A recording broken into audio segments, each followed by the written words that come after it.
सभी को torus education की ओर से भगवान वाल्मीकि जयंती की हार्दिक शुभकामनाएं।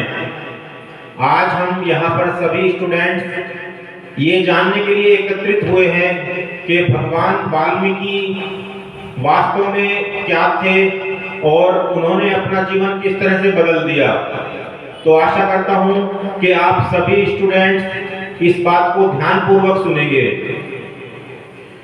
बहुत हजार वर्ष पुरानी बात है। एक गांव में एक छोटे से बच्चे ने जन्म लिया और जैसे ही उसका जन्म हुआ, कुछ समय के बाद जंगल में जो भील रहते हैं वो उस बच्चे को चुरा कर ले गए और उसका लालन पोषण उन भीलों ने ही किया।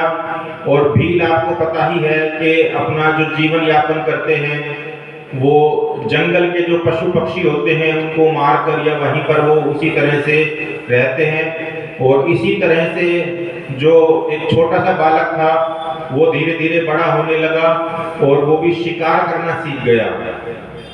भीलों की जो आजीविका का साधन था वो यही था कि दूसरों को लूटा जाए और उससे अपना पेट भरा जाए, पालन पोषण उसी से उनका होता था।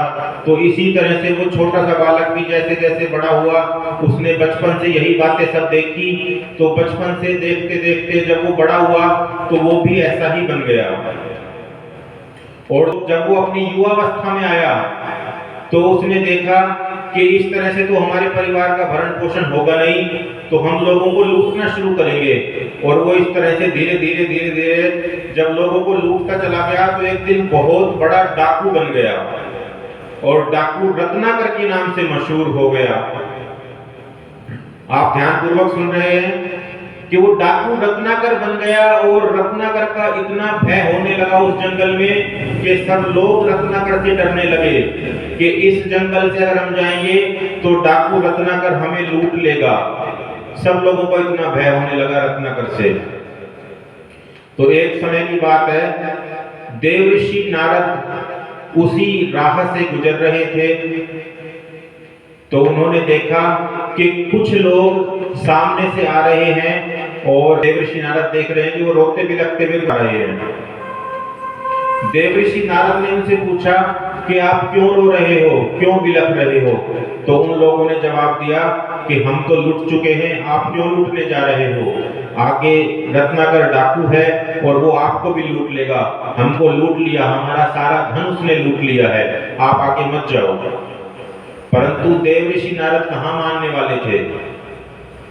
देवऋषि नारद ने उन लोगों की बात नहीं सुनी और वो आगे बढ़ते चले गए।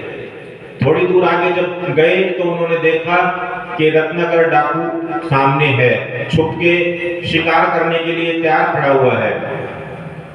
रत्नाकर ने भी देखा कि एक व्यक्ति और आ रहा है, आहा मजा आ गया, आज तो शिकार बहुत अच्छा मिल गया।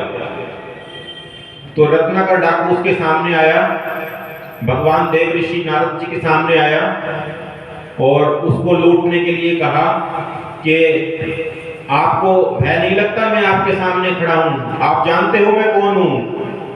भगवान देवऋषि नारद जी बोले, हाँ मैं जानता हूं आप कौन हो, आप एक मनुष्य हो, एक इंसान हो। बोला और कुछ नहीं पता मेरे बारे में? बोला नहीं। बोला मैं यहाँ का बहुत मशहूर रत्नाकर डाकू हूँ, सब लोग मुझसे भयभीत होकर अपना रास्ता बदल लेते हैं। तो बोला कि इसका मतलब आपको किसी से भय नहीं लगता, आप सब लोगों को भयभीत करते रहते हो? बोला ना, मुझे किसी से भय नहीं लगता, मैं लोगों को लूटता हूँ, लोग मुझसे भयभीत होते हैं, मैं किसी से भयभीत नहीं होता। तो बोला आप जो ये पाप कर्म कर रहे हो क्या आप इससे भी भयभीत नहीं होते? बोला नहीं, मैं इससे भी भयभीत नहीं होता। तो फिर बोला आप जब भयभीत नहीं होते तो फिर छुपकर क्यों रहते हो, जंगल में क्यों रहते हो, आराम से किसी गांव में क्यों नहीं रहते? तो रत्नाकर को लगा कि ये तो मुझे बात कचोट रही है, अगर मैं भयभीत नहीं हूं तो मैं फिर जंगल में क्यों हूं, मैं छुपकर क्यों शिकार करता हूं? तो देवऋषि नारद ने उनको काफी बातों से झकझोरा परंतु उनके कुछ भी समझ में नहीं आई। फिर देवऋषि नारद ने उनको लास्ट में ये कहा कि आप मुझे ये बताइए कि जो आप ये लूटते हो, जो धन लूट के आप इकट्ठा करते हो, इस धन से आप क्या करते हो? तो रत्नाकर ने कहा, इस धन से मैं अपने परिवार का पालन पोषण करता हूँ। तो देवऋषि नारद बोले कि आप इस धन से अपने परिवार का पालन पोषण करते हो, परंतु ये तो जो कमाई है वो पाप की कमाई है। तो रत्नाकर ने कहा, तो क्या हुआ, पाप की कमाई है तो कहा, देवऋषि नारद बोले कि ये जो पाप की कमाई है, क्या आपका परिवार आपके साथ उस पाप में भागीदार होगा? रत्नाकर ने बड़े गर्व से कहा, क्यों नहीं होगा? जब वो मेरी कमाई हुई से अपने जीवन को जी रहे हैं तो वो मेरे पाप में भागीदार क्यों नहीं होंगे? तो देवऋषि नारद बोले कि एक बार आप अपने परिवार से पूछ कर तो देख लो कि क्या वो आपके पाप में भागीदार होंगे या नहीं होंगे।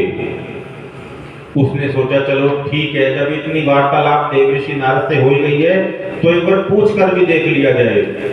उसके बाद वो देवऋषि नारद को वहीं एक पेड़ से बांधकर अपने परिवार में गया और अपनी पत्नी से उसने पूछा, क्या जो मैं ये पाप की कमाई लेकर आता हूँ, इस पाप में आप मेरी भागीदार हो? तो उसकी पत्नी ने जवाब दिया, हे स्वामी,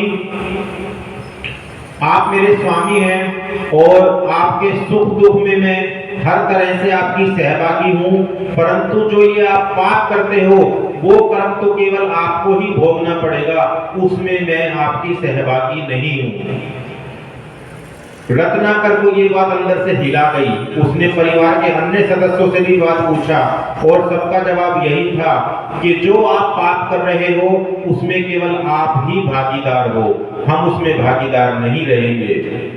उसके बाद रत्नाकर वापस लौटकर देवऋषि नारद जी के पास आया और देवऋषि नारद जी के चरणों में गिर पड़ा और उन्होंने कहा, हे भगवान, आप कौन हैं? आपने मुझे सत्मार्ग दिखाया, मुझे परिवार से पता लगा कि पाप का जो कर्म है, जो मैंने कर्म किया है पाप वाला, वो तो मुझे ही भोगना पड़ेगा। तो बताइए आप कौन हैं? देवऋषि नारद ने कहा, मैं तो एक विष्णु का भक्त हूं।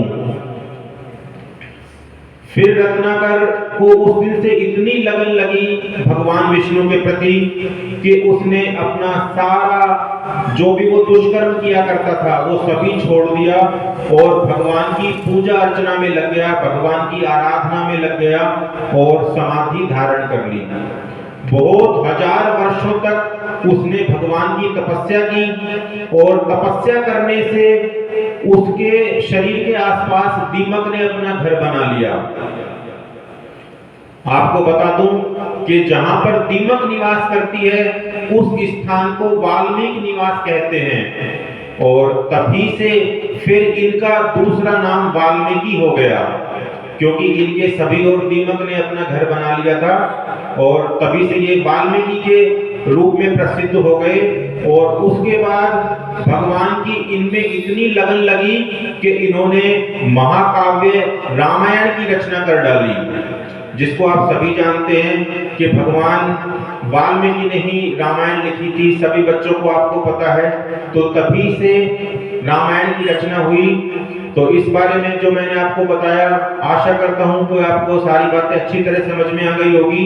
और दूसरी बात आपको ये समझ में आई होगी कि किस तरह से एक डाकू एक साधु बन गया।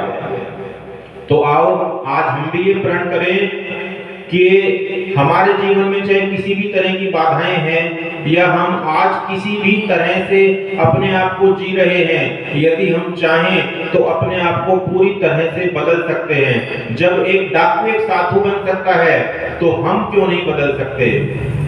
तो मैं चाहूंगा कि अब जो ये स्टूडेंट्स मेरे साथ में हैं, जिन्होंने इस कार्यक्रम में भाग लिया हुआ है, वो सभी स्टूडेंट्स भी अपने अपने विचार व्यक्त करें या फिर जैसा भी ये शुभकामनाएं देना चाहें वाल्मीकि जयंती पर, तो शुभकामनाएं दें।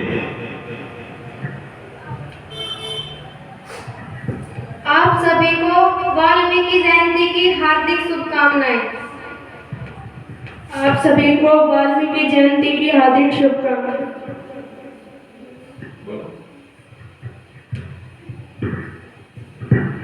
आप सभी को मेरी और टोरस एजुकेशन की तरफ से वाल्मीकि जयंती की हार्दिक शुभकामनाएं।